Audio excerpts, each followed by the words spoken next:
Ladies and gentlemen, good day and welcome to KEC International Limited Q4 and FY'25 earnings conference call.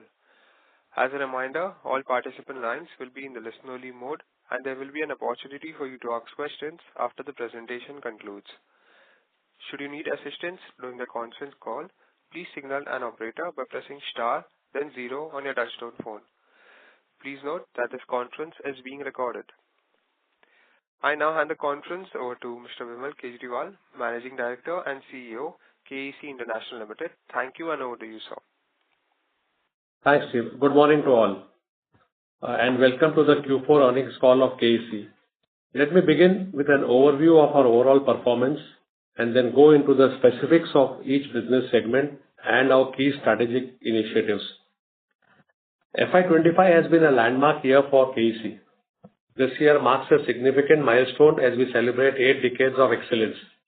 It has also been a defining year with the introduction of our purpose statement, "We transform lives by building sustainable world-class infrastructure." This purpose serves as our guiding star, shaping our strategy, driving our actions, and inspiring our vision for the future.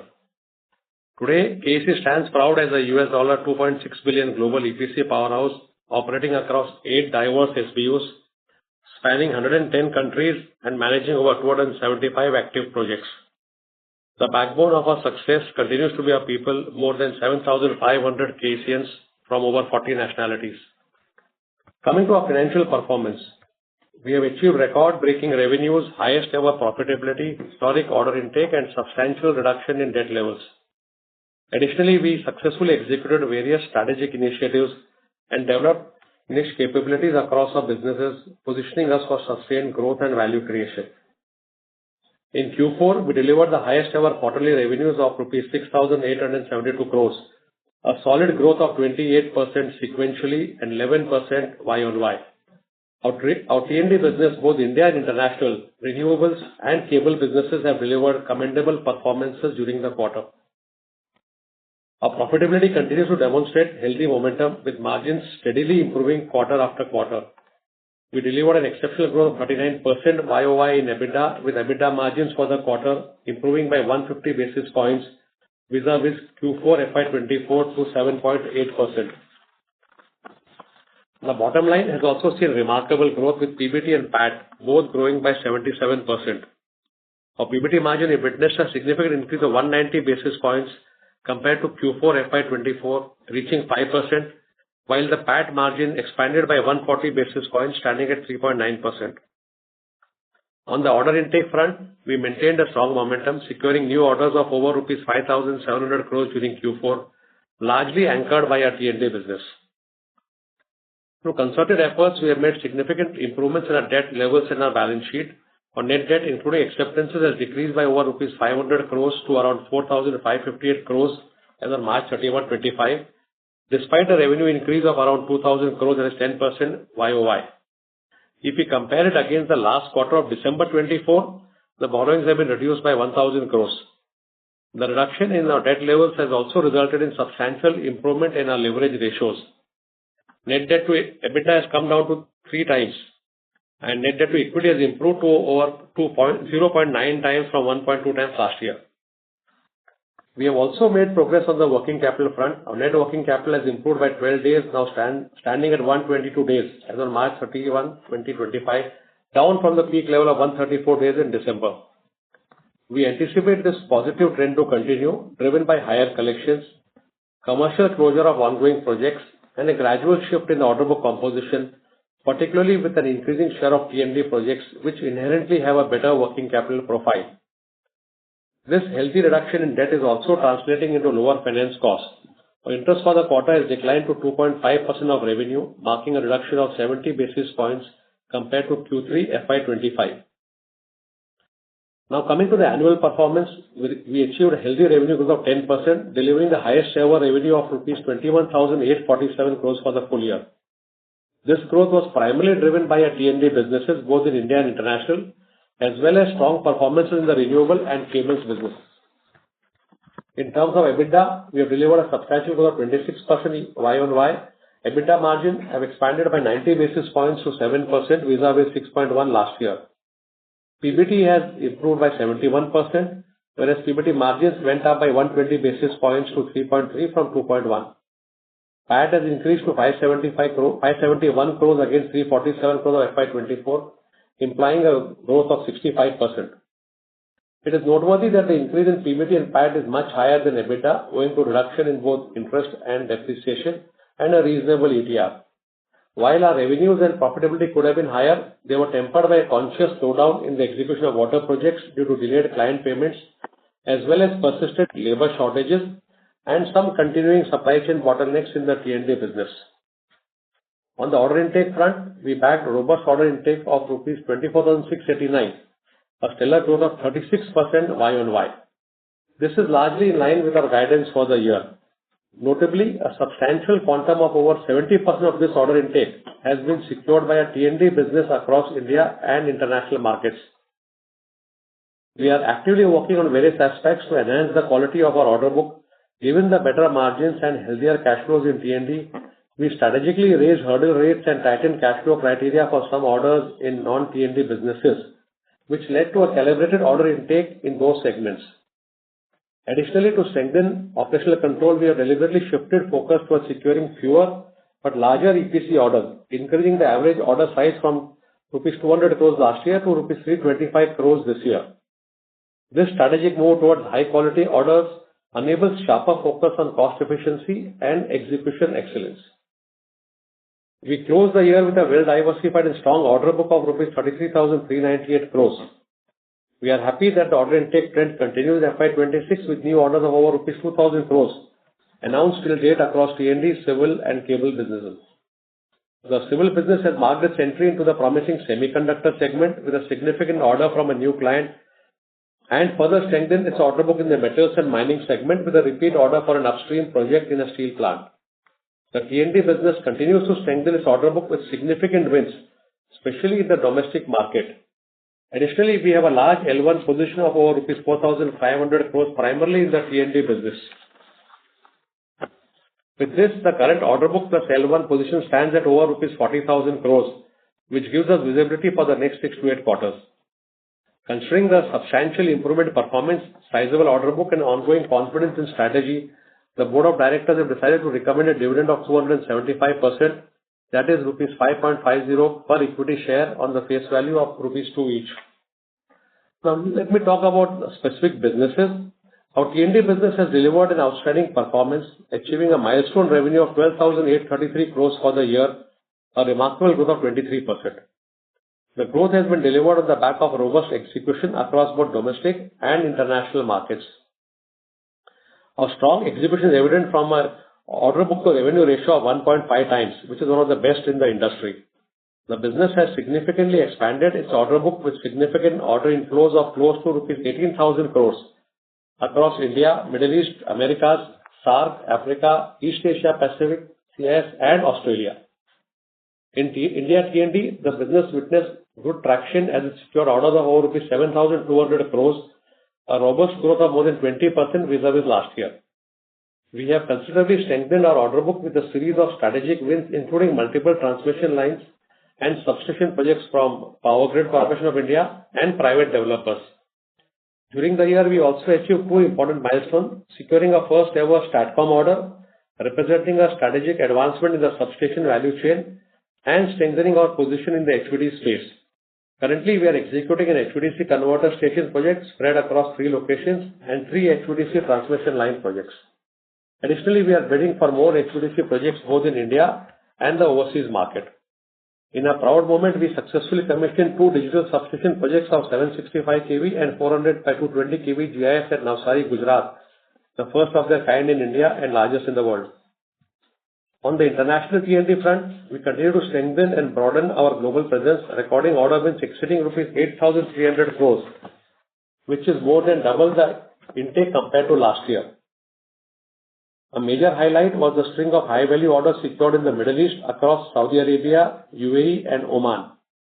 During the year, we secured our largest ever international substation order from the UAE, reinforcing our presence in the global substation EPC space. With the growing emphasis on localization of supplies in the Middle East, our manufacturing facility in Dubai provides a competitive edge by meeting local content requirements and offering fiscal advantages. The business also bagged a landmark tower supply order from Australia, reflecting our strategic focus on expanding and diversifying our tower sales footprint across global markets beyond Americas and the Middle East. In SA Towers, the business achieved profitable revenues of rupees 1,325 crores for the year, degrowing by 8%, primarily due to the steep depreciation of the Brazilian currency against US dollar by almost 15% over the last 1 year. The business is witnessing significant traction in order inflows, with inflows surpassing rupees 2,300 crores, an impressive growth of more than 2.5 times. These orders for the supply of towers, hardware, and poles span across the US, Mexico, and Brazil. A noteworthy milestone was the successful supply of hardware products to the US market from a Brazil factory, paving the way for future business expansion in this high potential geography. The business now boasts a healthy order book and L1 position exceeding rupees 2,300 crores. We have successfully managed to reduce our debt by 25% to rupees 300 crores from March 24 levels in SAE. With a robust order book and a sustained increase in tendering activities in the T&D segment, we embarked on a debottlenecking and capacity expansion initiatives for our tower manufacturing plants with minimal investments. We have now completed capacity enhancements at our Dubai, Jaipur, and Jabalpur plants in India.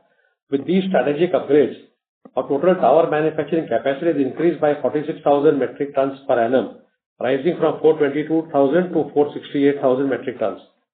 This positions us strongly to cater to the growing demand for transmission infrastructure, both domestically and in the international market. The outlook for the T&D sector remains highly encouraging, driven by strong tendering activity across domestic and international markets. In India, the push to meet the country's ambitious target of 600 gigawatt of non-fossil fuel capacity by 2032 is driving continuous investments in transmission lines, substations, and underground cabling. On the international front, we continue to see promising opportunities across regions such as Middle East, Africa, CIS, and the Americas. The Middle East is witnessing strong traction in the T&D sector as countries like Saudi Arabia, UAE, and Oman build regional interconnections and scale up transmission to meet national electrification and renewable energy goals. The record order book and L1 in T&D of over rupees 24,500 crores, we are confident of delivering significant growth in this business. Our civil business has achieved revenues of 4,483 crores for the year. As mentioned earlier, the growth could have been higher but for the deliberate moderation in the progress of water projects, primarily due to the delayed client payments and the ongoing labor shortage. Despite these headwinds, the business achieved significant milestones, particularly in the metro segment. We have successfully handed over the entire viaducts of both our metro projects with Delhi Metro. Similarly, in Chennai, the entire viaduct for the Chennai Metro 02 project has been handed over and successful trial runs have commenced. In the last metro project on CMRL ECB 03, construction is progressing well with partial handover expected in the next quarter. On the order intake front, the civil business strengthened its portfolio with new orders exceeding rupees 2,400 crores during the year. These orders span diverse sectors including industrial, residential buildings, and defense. We have also made progress in diversifying our customer base, onboarding several renowned clients in the industrial and residential segments. Aligned with our commitment to future-ready construction and addressing the persistent challenge of labor shortages, we are actively adopting new-age technologies and agile construction methodologies, such as the use of cut-and-bend steel precast elements and composite construction. Further, by integrating advanced digital tools such as building information modeling, BIM, asset tracking and management systems, and concrete management systems, we are positioning ourselves at the forefront of technological innovation in the construction industry. Looking ahead, we are encouraged by a very promising start to the year in our civil business marked by strategic order wins. Execution momentum is gradually picking up in water projects as the payments are being released in both the states of Odisha and Madhya Pradesh where we are present. We are actively pursuing international opportunities and witnessing a strong pipeline of inquiries, particularly in the buildings and factories segment. With a robust order book and L1 position of over 10,000 crores, we are confident that the civil business will continue to be a key growth driver for us going forward. Our transportation business has achieved a revenue of rupees 2,112 crores for the year, degrowing by 32%. The business continues to make steady progress in physical completion of projects across segments. A key milestone was the successful physical execution of our first precast project under the Kavach system. Over the course of the year, we have enabled Kavach system across 470 route kilometers. Another major highlight has been the commissioning of trial runs in 3 metro projects for Mumbai Metro, Ahmedabad Metro, and Delhi Metro, where we were executing OHE and BLT projects for these metros. We remain cautious in our approach to order intake in this sector, considering the margin profile, the working capital scenario, and the execution dynamics of this business. During the year, the business has secured orders of rupees 2,200 crores, including maiden orders in the ropeway sector and gauge conversion segments, as well as prestigious orders in the TCAS and tunnel ventilation segments. Most of the orders secured this year do not involve execution of mainline tracks that require blocks from the client, a challenge we are currently facing in the completion of some of our existing projects. The government's ongoing focus on strengthening the safety infrastructure and technological upgradation is expected to drive momentum in our transportation business going forward. We are actively focusing on international opportunities in the Middle East and Africa. Our focus continues to be on fast-tracking project closures, optimizing working capital, and pursuing select international opportunities for growth.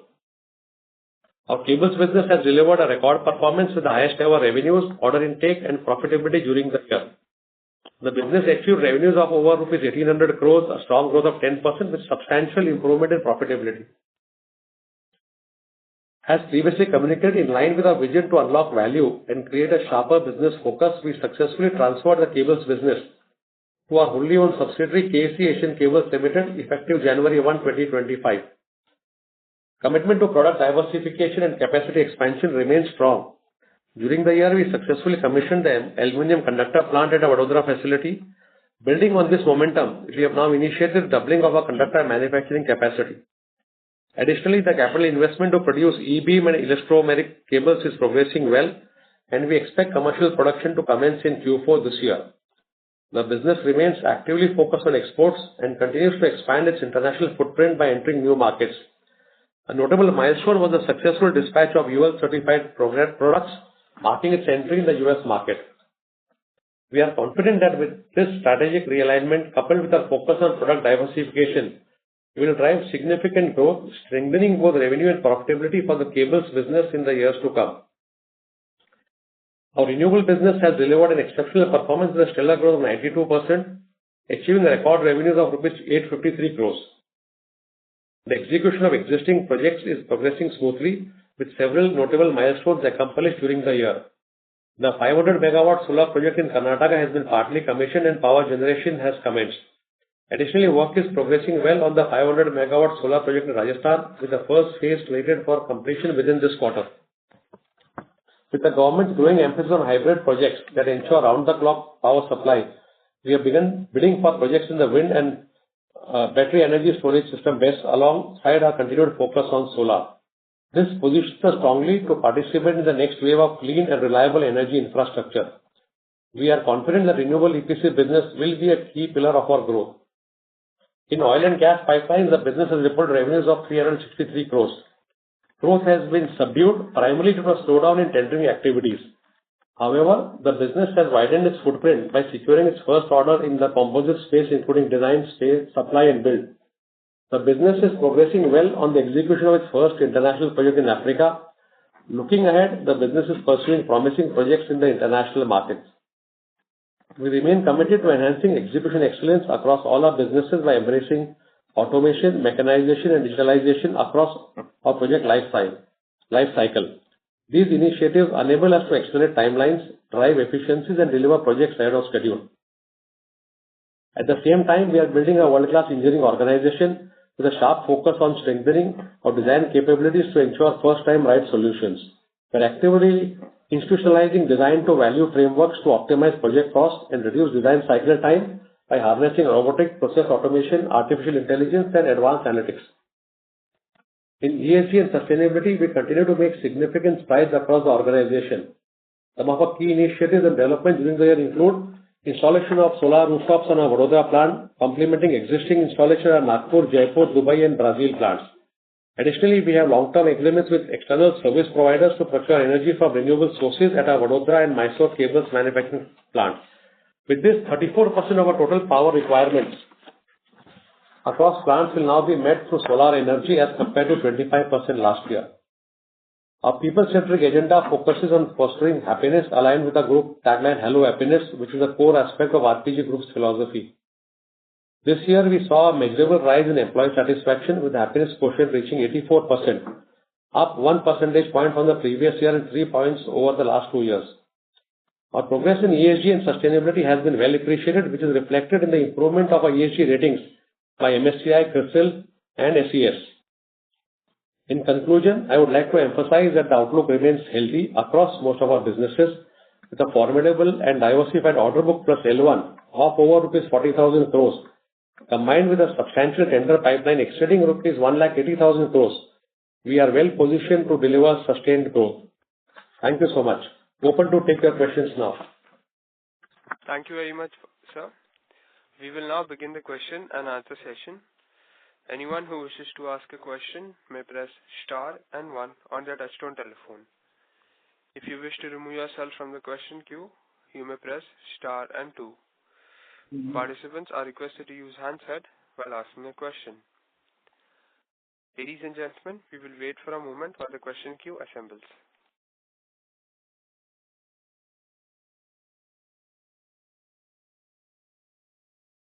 The first question is from the line of Renu Baid from IIFL Capital Services. Please go ahead. Yeah, hi, good morning team and congratulations for the strong performance. So I have a few questions. My first is clearly our T&D business seems to be back with the bang. So how do we read through the implication of this both in terms of improvement in margins and further deleveraging of our balance sheet? If you can throw some insight in terms of profitability for fiscal 25 and how do we see the overall business moving on 26-27? That's the first question. Renu, good to see you here. I think as far as the T&D is concerned, you heard the numbers. We got 18,000 crores of order intake, etc. And Yep. And we just crossed double-digit margin for the year on T&D. Obviously, we expect to do better in terms of in FY'26. On the outlook, and I think you would have seen the Power Grid presentation also where they are trying to, they just talked about increasing their capex significantly. Even this year, I think our Power Grid revenue was more than 4,000 crores. That's almost close to 20% of their entire capex. So I think we are very, very confident that the growth will happen. There's a very strong tender pipeline. We already have a large order book with us. Forget the L1s, etc., both in India as well as in Middle East. So I think very clearly it will help us in significantly improving all the ratios. In fact, our India T&D working capital is virtually close to zero, below 10 days. So whatever increase we have in the India T&D business will help us in clearly deleveraging our balance sheet. And can we expect now this business to move towards those 11-12% operating margins the way it used to be earlier? I think we should. We are already, this year, FY'25, we were at 10%. So clearly with the legacy projects out of the way and stability in all the, I'll say the cost items, whether it is cement, whether it is steel, whether it is aluminum, etc., we do expect that the margins should go up. Now, whether it will be 11 or 12, difficult to say, but it will definitely be better than what we have delivered this year. Got it. Second question, you did mention about as in cables, it's clearly earmarked for value unlocking and a separate team and focus has been aligned there. And we are aggressively expanding portfolio in markets.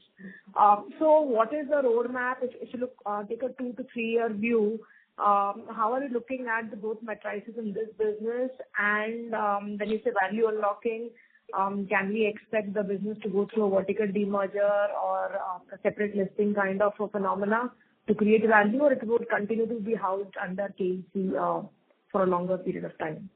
So, Renu, as of now, it is a 100% subsidiary of KEC. And with the capex plans which we are doing, I think we are spending almost 150 crores in the current financial year. We spent close to 80-90 crores in FY'25 also. What we expect is that by FY'27, we should be, I don't know, maybe around 3,500 crores or sort of revenue with the capex which we are doing. And at that point of time, I think we will decide how to take this forward. I think it's a little bit premature today to say what we will be able to do. I don't think we have any plans of taking it out of KEC even in the long term. But I think we will take a call maybe a year and a half later on, whether we want. I think we are clear that we want to do some dilution to raise capital, whether the capital would be raised in the cables business or whether it would be raised by divesting of some part of our KEC stake and all. I think it's a little bit. I'll probably maybe next year we talk about it. We may have a better idea depending upon how the balance sheet of both these businesses, whether it's the KEC balance sheet on its own or the cables balance sheet. Let's say tomorrow we think that the cables business has a much larger potential and we need more capital there. Then you can always do additional capital raise there. If you think that KEC needs that capital better, then we may probably do a little bit of reduction. So I think we'll decide about it maybe a year or maybe 6 quarters down the line. Sure, as the business matures, we can look at it separately. And lastly, on the rail and the water part of the civil other business that we have. So what is the pending backlog that we have in our books which still faces these payment issues and delay in execution? And on the rail part of the business, given that business has now been shrinking for the last 2 to 3 years, where do we see the business bottoming out in terms of size? And what are we doing to realign the resources or the cost structures which were in place to drive growth in this business? So what are we doing for those people and teams? And how are we reallocating to our other business divisions so that overall profitability can be improved? Yeah, that's my last question. So, let me talk about railways first. So clearly, I think it has bottomed out. We did a turnover around 2,100 crores. I don't think we want to go below that. If we are going below that, then we may as well shut down the business. Okay. So I don't think we are now looking at going below these numbers. I don't have the exact number, but I think around 30-40% of the employees have either moved out or have been redeployed especially on the T&D side. Because a lot of the capabilities are, like electrification is virtually similar to laying a transmission line. So lot of redeployment has happened. Also, if you heard my speech, what we have done is that on the order intake, although we still had 2,200 crores of order intake, but the order intake was clearly different from what we were doing earlier. We have not taken any order on electrification or speed upgradation, which whatever required us to work on live tracks for a longer time. All that has gone out. So if you look at order intake, it has been on the BLT side, on the metro side, it has been on tunnel ventilation where there's no trains running right now, or on the Kavach system. So I think we have been very particular on what orders we take. Obviously, the current order book is the current orders are profitable. So hopefully by next year we expect the railway should turn around. This year we are still closing all the old projects. There are arbitrage etc. going. So we are not sure what would happen to the numbers this year, but we are pretty confident that FY'27 will clearly be positive for the railways. Coming to water, we have an order book, a backlog of around almost 2,000 crores now across two states of MP and Orissa. We did receive, I think, a significant amount of money, including 140 crores in this current quarter. We have started execution again on those projects. Very little was done in Q4 last year, which is why we had this revenue shortfall. Q1 we are going almost, I'll say, full blast because we received a lot of money in the Q4 and Q1. So hopefully, I think our revenue targets I don't have the exact number, 1,200 to 1,500 crores of revenue targets for this year from water. And I think we are reasonably confident that we should be able to achieve unless there's a major setback in terms of payments. Got it. Yeah. Thanks, team, and best wishes. Thank you, sir. Thank you. The next question is from the line of Bhumika Nair from DAM Capital. Please go ahead. Yeah, good morning, sir. Morning, Bhumika. Sir, yes, sir. On the, water, just to continue, we are targeting a very strong, execution of the current outstanding order book. How is, you said that you received in 4Q and 1Q some payments. So what would be the total outstanding receivable from only water? I think it's around 800 crores if I'm not wrong. Yeah, it's 800 crores, roughly. And from a receivable and money receipt perspective, you think that this should now is accelerating, so which is where we will likely see an uptick in terms of the execution in FY'25, 26?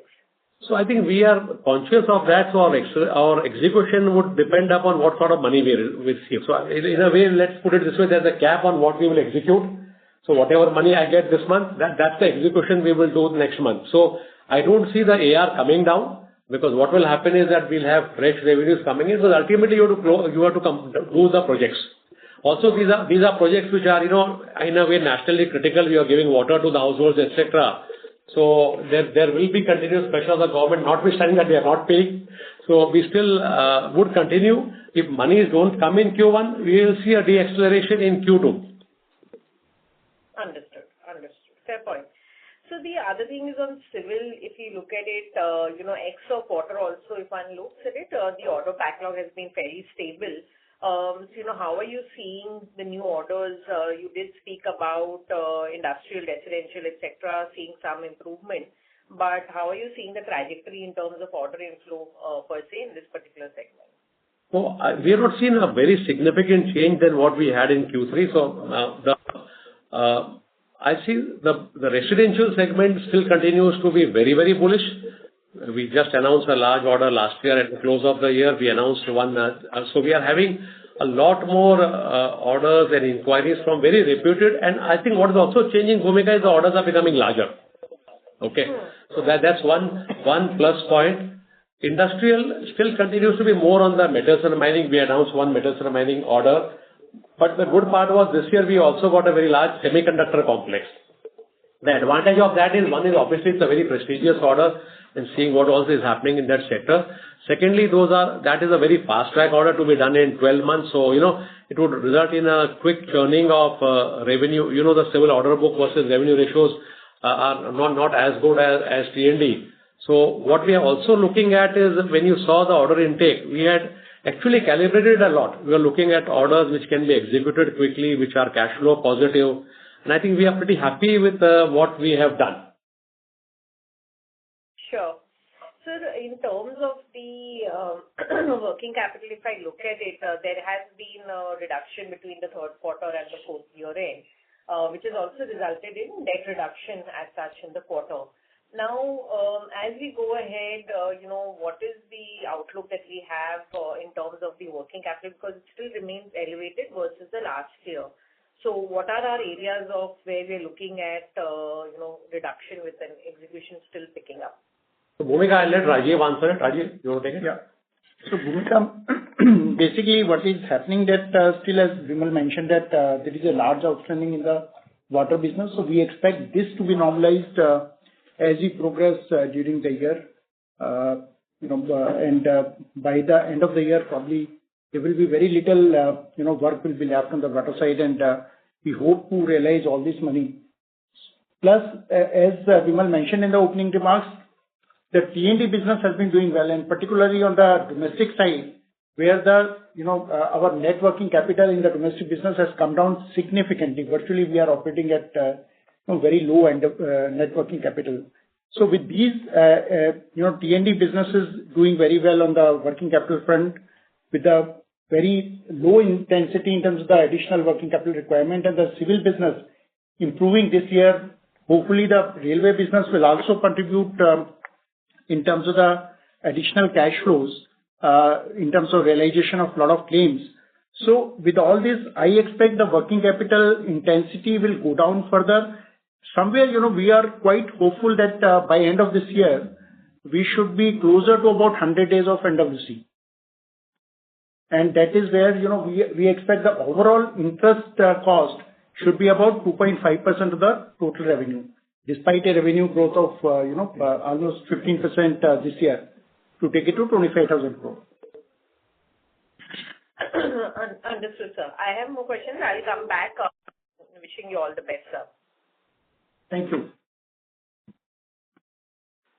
The next question is from the line of Samar Khandelwal from ICICI Securities. Please go ahead.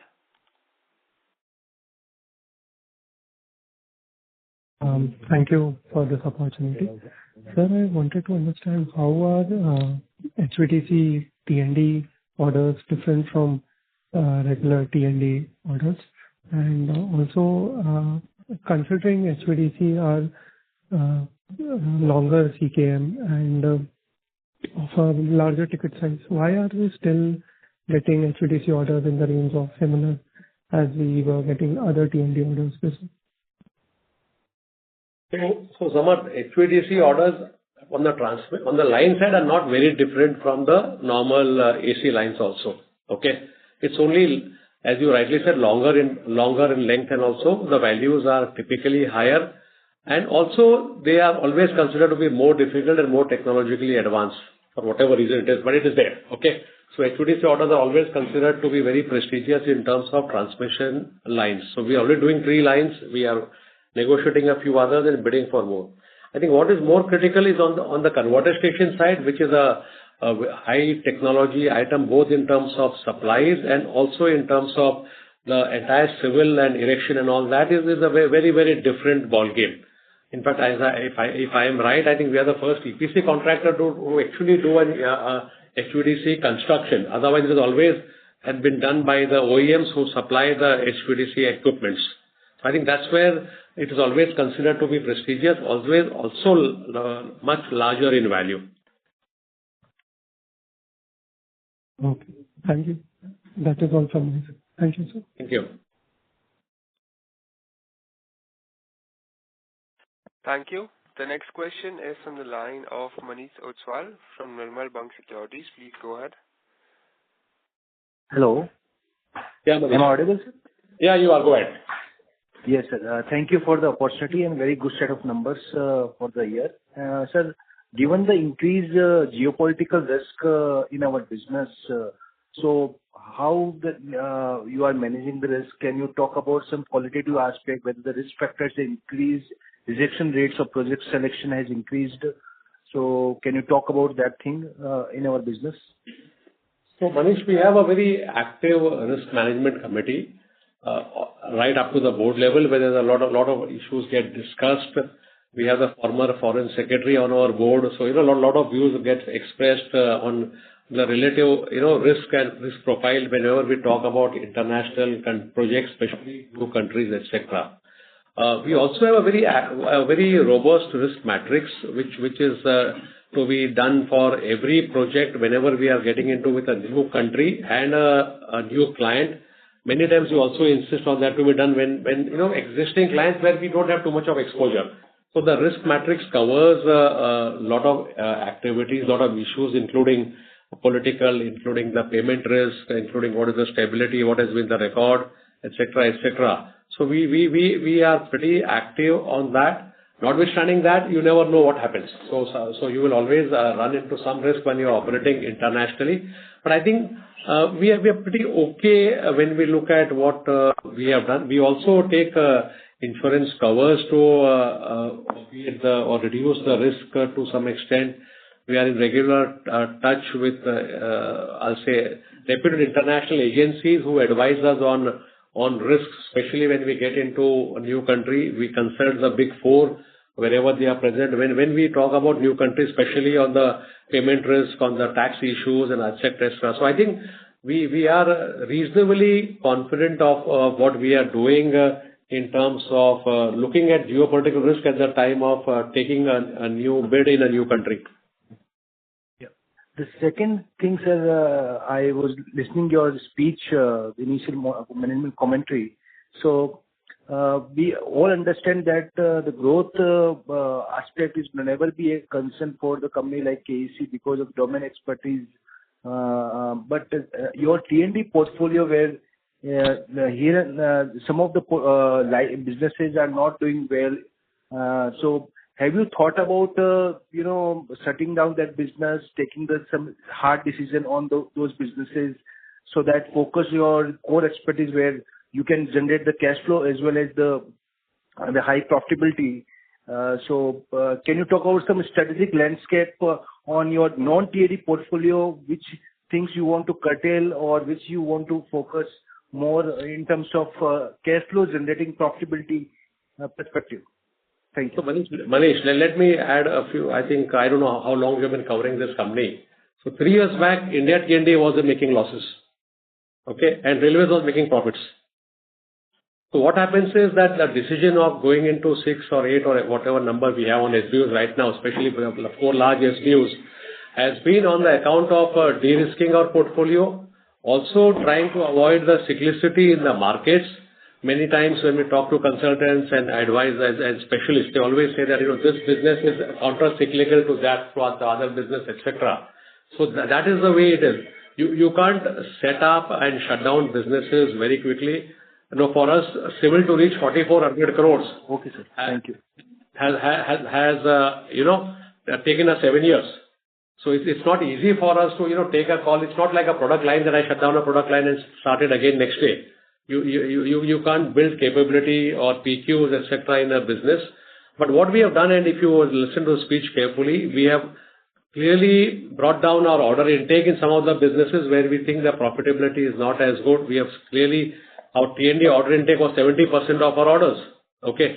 So very clearly we are calibrating what business we want to grow, what business we don't want to grow for the time being, but that doesn't mean that we will shut down the business. Okay. We are very clear. This year we expect civil to grow by at least 25%. So it's not a question saying that we will shut down this or we will shut down that. You can't take decisions like that because you never know which business, what will happen. Like if you take water, 1 year back, water was doing very well and government was, out of the way funding it. Suddenly something changed, they have gone slow. But now again, in this budget, they said that har ghar mein pani dena hai, and they said we will fund you everything. So it depends. So I think we are pretty happy with the way we are managing or calibrating our various businesses. Absolutely. Thank you, sir. Thank you. Thank you. The next question is from the line of Parikshit Kandal from HDFC Securities. Please go ahead. Congratulations on a good quarter. So my first question is guidance for this year. So sorry if I missed that. What is the revenue growth guidance, order inflow guidance, and margin guidance for FY'26? So Parikshit, what we have said is that we will grow by 15% on the revenue side.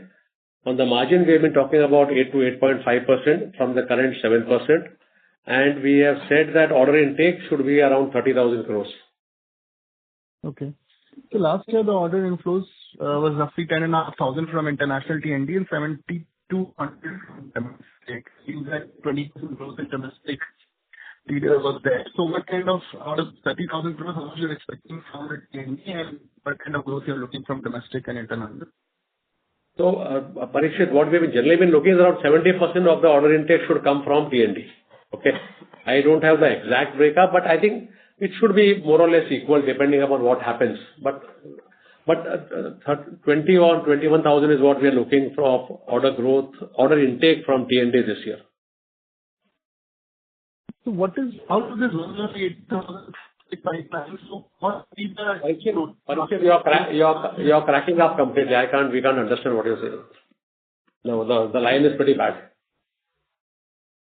Is it better now? Hello. Slightly better. Yeah, go ahead. Let's see. So I was asking, the total 1.8 trillion of prospect pipeline, how much of that would be the T&D domestic pipeline, and is it growing this year? What are the major HVDC? I don't have the numbers readily, but T&D is roughly 50% of that 180,000. Okay. Breakup between international and this, I don't have. Abhishek, any idea? Between international and India? International is higher. International is higher. I don't know if we have the exact number, but the international is higher mainly on the back of Saudi. Okay. And in domestic T&D, last year you grew by 20% in order inflows. So do you think this year, what kind of growth you're looking at? Is the pipeline very robust? What are the key HVDC pipeline in FY'26, if you can give some color on that? I think we should have a similar growth. Even order book, we are saying, order intake, we are saying 25 to 30,000, that's 20% growth. So India T&D again, I think we should have a 20% or so growth. It will all depend upon when the HVDC orders come, what happens, and how quickly the renewables are getting built, etc. So it will depend. But I think we are pretty confident that we should have a similar level of growth this year also. And your estimate of the HVDC pipeline to be awarded this year, which are the projects you think will get awarded in your broad sense on that? Yeah. You're asking about HVDC, right?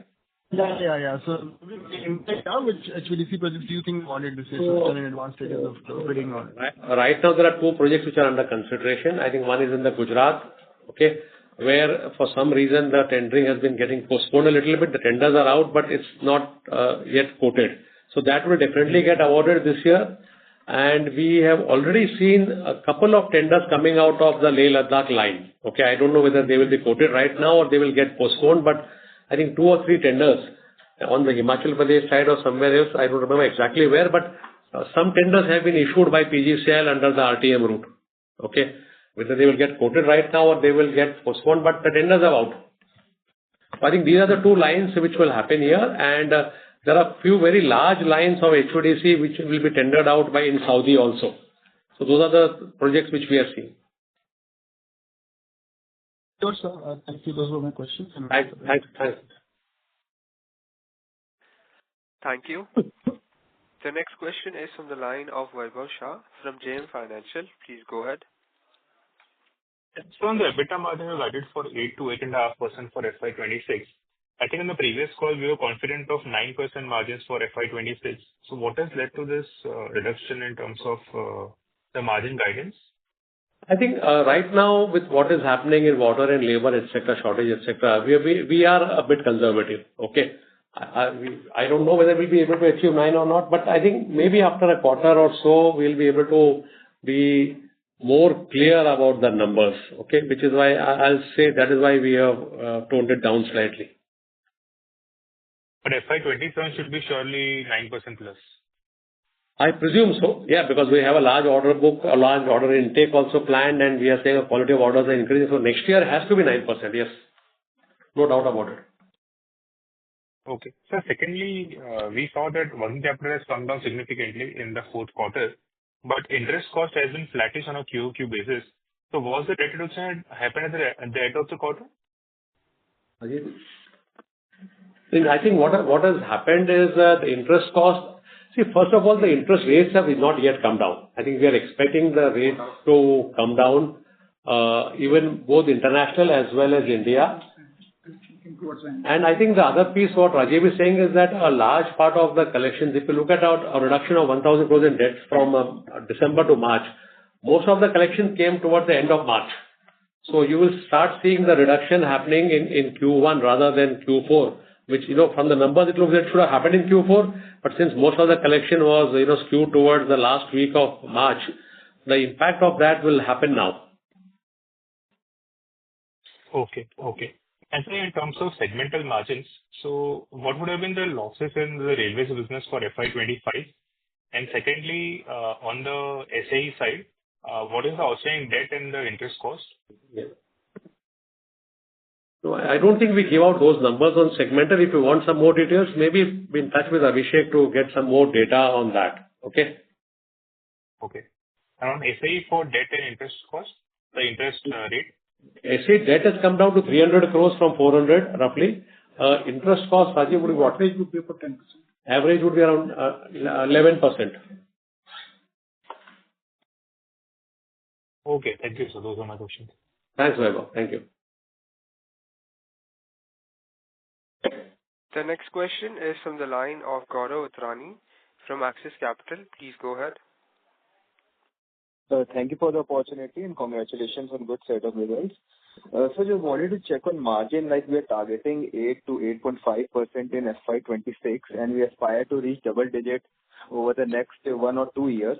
So how would be the contribution from the non-T&D segments? Are we seeing orders which we are taking currently are on a higher margin side? On what would be the broad range, if you could highlight, like in the non-T&D segment?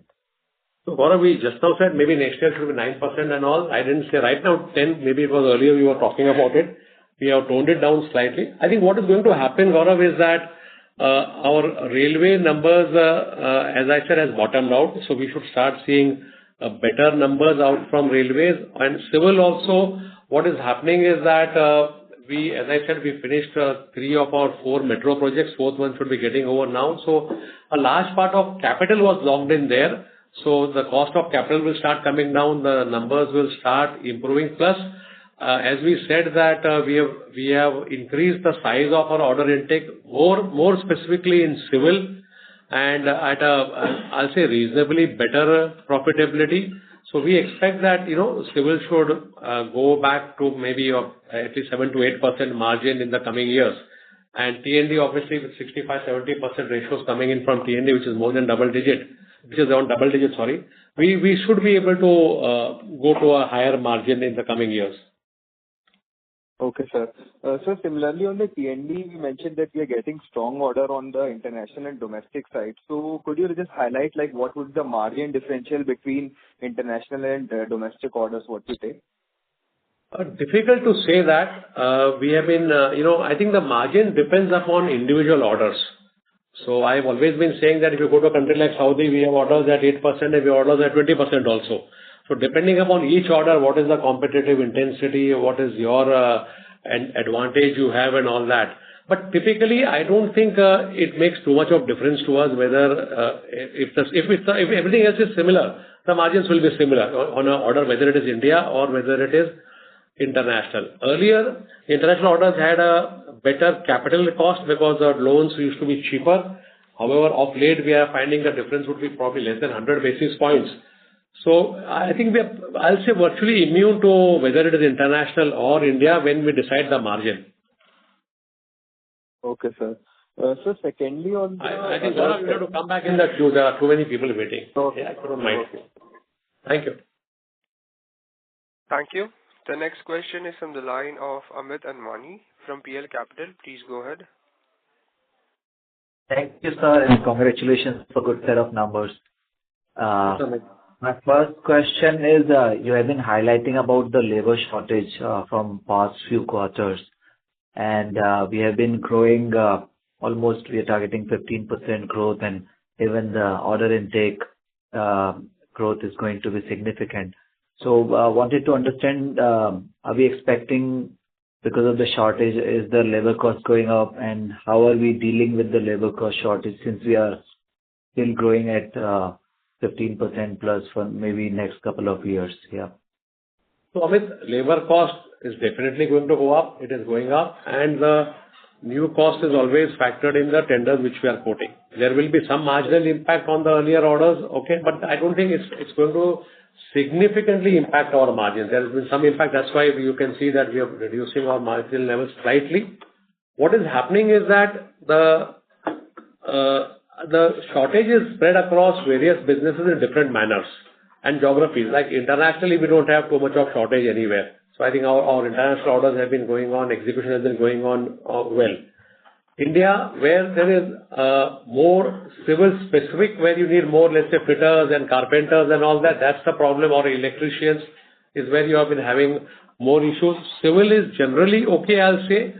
So I think we have been taking various steps. I don't think this is a forum where we can discuss all the steps, but I think what we are trying to do is see how do we improve mechanization and automation, etc., so that we can reduce the demand or need for labor.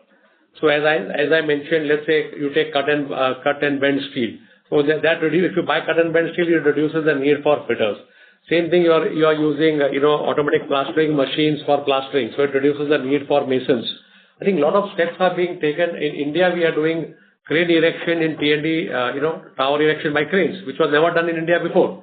So that reduces the need for erection gang. I think that's the way you will have to address the labor shortage.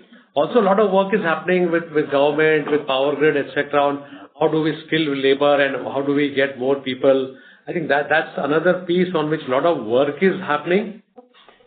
I think the last piece is how do you work with large subcontractors who have got larger pool of labor, and I think that's where I think some success is happening. So I think I'm not sure that the labor shortage will go away, but we do feel that it will not increase. It may come down a little bit. That's what we have penciled in our numbers.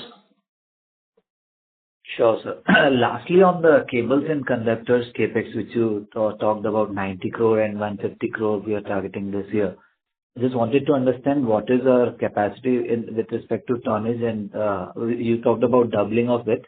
And second, I wanted to understand what part would be in-house and external customer, and also you talked about elastomeric and E-beam, which I assume is margin accretive. What kind of contribution we are looking from that in next 2 years when we are done with the capacity expansion?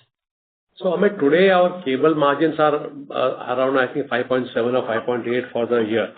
So we are clearly looking at it going to 8% in 2 years. I think that's the way we are looking at it. I don't have the physical quantity numbers, etc., but I think the way we are looking at it is that both these new lines should add at least 500 crores each.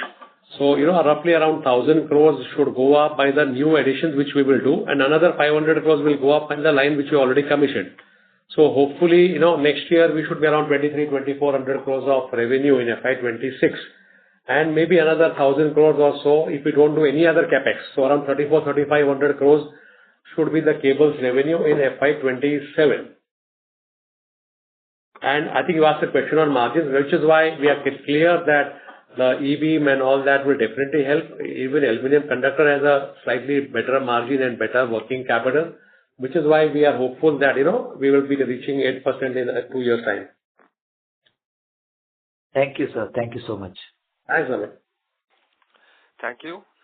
Participants, you are requested to limit your questions to 2 per participant, as there are several people waiting for their turn. The next question is from the line of Amit Mahavar from UBS. Please go ahead. Sir, congratulations on concluding fiscal 25 with a strong impact on balance sheet. It's very visible on that. Sir, I just have one question. KEC has never, raised significant capital. In fact, I don't remember in the last 2 decades. And please correct me if I'm wrong. In the call you mentioned you will be looking at raising some money. So can you just elaborate more? Because the way you've judicially grown T&D, civil, transportation, cable, renewable businesses, you've been very, very particular about working capital management. So what is the reason, and next 4-5 years, where are we scaling up to, and what kind of cash cycle and cash flows are you looking at? Thank you, sir. Thanks, Amit. I think somewhere there's some miscommunication maybe on my part. I didn't say that we are looking for raising capital. There was a question saying, what is your future for the cable industry, cables? Would you want to dilute? Would you want to do something on cables and all that? So that point of time I said that, it's premature. After 2 years, we will decide what we want to do with cables. Maybe we'll not do anything. Maybe we may decide that we need more capital in cables, or may decide that we may need more capital. It was a relative question whether you need more money or better returns will come from cables or KEC. And we said that at that point of time, if you want to, let's say, dilute our stakeholding in cables, we can either do it by an offer for sale from KEC, or we can raise additional capital depending upon where the need for capital would be more. Okay. I don't think I said that I want to raise capital in KEC. 2 साल के बाद देखेंगे क्या होता है, but I don't think we have any need, as you rightly said, about raising capital. No. Makes sense. That's what I was wondering. And second and last question is, sir, maybe 2029-30, what is the business construct and mix that you foresee? And you've been managing the mix very well. Your transportation business is more than 2,000 crores in top line now. Your naval business is moving towards 1,000 crores. So 2030, come 2030, what is the business mix? That's it, sir. Thank you. So at a point of time, we had said that we'll bring T&D down to 40% at a point of time. Okay. But the way things are happening, I think it's a very dynamic world. Today, we are very happy for T&D to go to 70% or 75% with what. So I think it will be a bit too early. We have got, today we have got T&D. We have got renewables, which is a dark horse in the whole system. Okay. And today there are hardly any EPCs in except one large EPC in the entire renewable. You never know what will happen on the renewable part. Civil, again, we are not in heavy civil. We may decide to get into heavy civil because that's where the whole country is moving on large construction, etc. So I think it's difficult today to talk about where we will be in 29. If you ask me in 27, I think we are very clear that T&D would not be less than 60% for us, and at least 30% would be divided between civil and railways, depending upon which one does better. That one will be more. And cables, I just gave you the numbers. So I think 10% should be around cables. I think that's where we are sort of looking at it. Renewables can be 3,000, can be 4, can be 5. I don't know. Today, it's a bit of a gray area, but I think we are very confident. So I think which horse will run better or what will happen for 29 would be, we'll wait and watch. Okay. But we have built the capability. So whichever one looks better, we can always, drive that one better. Makes sense, sir. Thank you. Very helpful, and good luck, sir. Thank you. The next question is from the line of Uttam Kumar from Axis Securities. Please go ahead. Yes, sir. Very good morning, and thanks for the opportunity, and congratulations on the good set of numbers. Sir, my question pertains to oil and gas pipeline business. If you see, this business has degrown by over more than 40% in this particular year. So any particular reason for that, and how do you see this business panning out in next 2 years? So I think at the moment, our outlook for India oil and gas has been pretty muted. Okay. And the reason why the revenue grew down is, okay, when we acquired this business, there was a very clear talk that the contracts would get converted into EPC, there would be supply of pipes, everything is part of it. Unfortunately, that has not happened, and we are seeing that the order size, the tender sizes are all below sub 100 crores and all that, where obviously we cannot be competitive with our large size and the way we operate our businesses.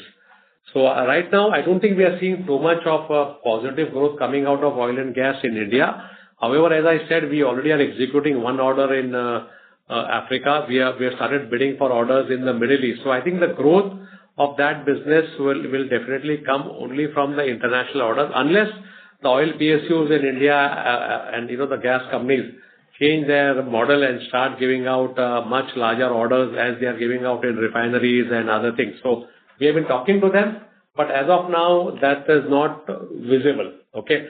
So I think the entire growth will come from the international market. Okay. And sir, what would be your CapEx guidance for FY'26 and 27? CapEx, I think this, I don't have, I think we're talking about 400 crores plus for FY'26. Okay. FY'27 will be slightly early, but I think it would be in the same range, because what has happened is that we have been investing in civil significantly year on year. So that investment is now reaching a sort of a peak. Unless we decide to, let's say, go into underground metros and all that, we're going to buy TBMs, etc. But right now, I think you can take 400 crores for this year and maybe a similar amount for next year. Okay, sir. That's all from my side, and wish you all the best. Thank you, sir. Thank you. The next question is from the line of Ishan Verma from InCred Capital. Please go ahead. Thank you for the opportunity. I just wanted to know what is our current capacities for T&D post the Jabalpur expansion, and what is the kind of utilization factor we're looking at, as in FY'26 we are expected to grow 20% of our order book. So what kind of utilization factors are we seeing? So if you're talking about the tower capacity, we are around 462,000 metric tons today. Okay. And the factories, except for, I think Mexico is slightly underutilized, but it's also 70-80%, I think. So that's where we don't have capacities available right now. They're all fully utilized. So we potentially would be looking to expand our capacities. So we will look at what is to be done. I don't think we have any immediate plans for expanding further. One or two factories, we have some spare capacity of debottlenecking and etc. So we may go up by another 10-20,000 tons, but that's still under discussion. We don't have any active plan right now to expand. See, Ishan, you have to understand that we have a tower supply business also, which sort of acts as a balancing figure or something, depending upon if I have more EPC orders, I can always reduce my tower supplies intake or orders. Okay. So we use that as a balancing factor. If I get more EPC orders, I will obviously cut down on my tower supply orders. That's the way we normally operate. Okay. Okay. And secondly, so what is the percentage of order book fixed price order book versus rest? Sorry, I didn't get the question. Fixed versus variable, I think. Okay, fixed versus variable would be roughly 50%. Okay, most of our civil orders would be on a variable pricing. Most of our transmission orders are on fixed price because of TBCB. Most of the orders go in. There are some orders which are on variable also, but typically civil would be more on variable than T&D. But what you have to also understand is that in T&D, etc., we normally do the hedging immediately as soon as we get orders. Okay. So exposure is very, very minimal except to steel, which is not directly hedgeable. So steel is something which we stay open. But rest of them, we are generally fully hedged. Okay. Thank you. And lastly, sir, if you can talk about some orders we are getting in the newer technology segment, wherein in T&D we have received the order on STATCOM. And in civil segment, we received on our own semiconductor plant. So what kind of additional capability do we need, and like, how are these orders different from the current orders? Let me put it this way. In civil, the capability is not very different, but you need to do a very large project in 10 months, 11 months. So you will need to use all that you know about execution excellence to ensure that you are able to build a plant in the required time. It would also have a clean room, etc., which is a very different technology, which is dust proof and whatever. So I think we need to work on that part. That would add clear capability, which can be used for other very smart electronic factories, etc., or even for let's say a transformer factory or a GIS factory, etc. As far as STATCOM is concerned, that is becoming a necessity virtually now because of the renewable power coming in. So there is a huge fluctuation in the grid frequency. So now you will require this to come in. This is a high technology product. So right now we don't have anything on the product, but we are working with the product manufacturers so that we can jointly work with them like what we do in the TCAS sector in railways. So this will have the market for this is I think around 2,000 crores per year, if I'm not wrong. So we'll see how much we can get out of it. And then the semiconductor plant, right? Sorry, I didn't understand. What do you want semiconductor? Similar outlook on the semiconductor plant order that we received. So are there any additional capabilities do we need on that? I told you already, that is a fast track project. So we will have to work on how do we improve our execution capability. Plus, it's a different kind of a ball game, so it will definitely up our capabilities. Thanks, Ishan. Thank you so much. Yes, thank you.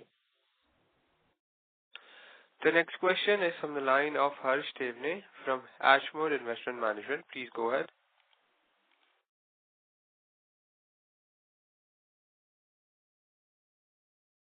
Mr. Harsh?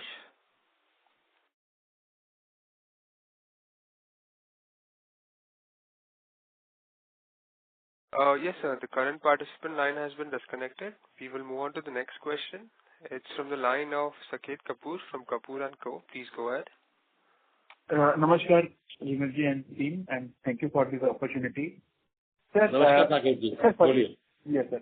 Sir, firstly, sir, when you mentioned that EPC in the renewable space is heating up, sir, if you could just elaborate what kind of opportunities, especially for EPC in the renewable space, is popping up, and what kind of pie are we eyeing out of it going ahead, and the margin profile also. So, Saket, if you look at the numbers, I think we are around 260 gigawatt of renewable as of now, maybe 10 gigawatt here and there. We are targeting 500 gigawatt by 2030 and 600 by 2032, which effectively means you need to set up at least 50 gigawatt every year. So that's the sort of pie which you can see between wind, solar, hydro, and to an extent nuclear. I don't think nuclear will come by 2030, but I'm just saying that. So the requirement is very large. And also what we are seeing is that the number of players which are there, because what is happening is that the project sizes are going up. Okay. Today, if you look at what are the tenders which are on offer, 1200 megawatt, these sort of tenders are coming up for bidding, which requires large EPC players. So clearly we are seeing that we can have a space in that entire EPC business. Solar, we have one or two large players. Wind, we do not have too many large players. All the OEMs who have been doing this, and I think with the growth in the market, it is going beyond their capability also, and they feel that they can make more money probably manufacturing rather than doing EPC. So I think that's where we are looking at this market, saying that there is a large opportunity, looking at the balance 350 gigawatt of renewable to be built in the next 6-7 years. Sir, what should be the minimum order size then? If you could give some color of what kind of bidding process are minimum size of tendering that comes up? Difficult to say that, but minimum, if you take I think it will be probably around 1 crore per megawatt for the piece that we are doing, 1.25 crores per megawatt. So if it's a 500 megawatt, our order book would be around 600-650 crores, because we don't do modules. This is minus the modules. Modules will be an equal amount. So, that's the way the numbers will add up, Saket.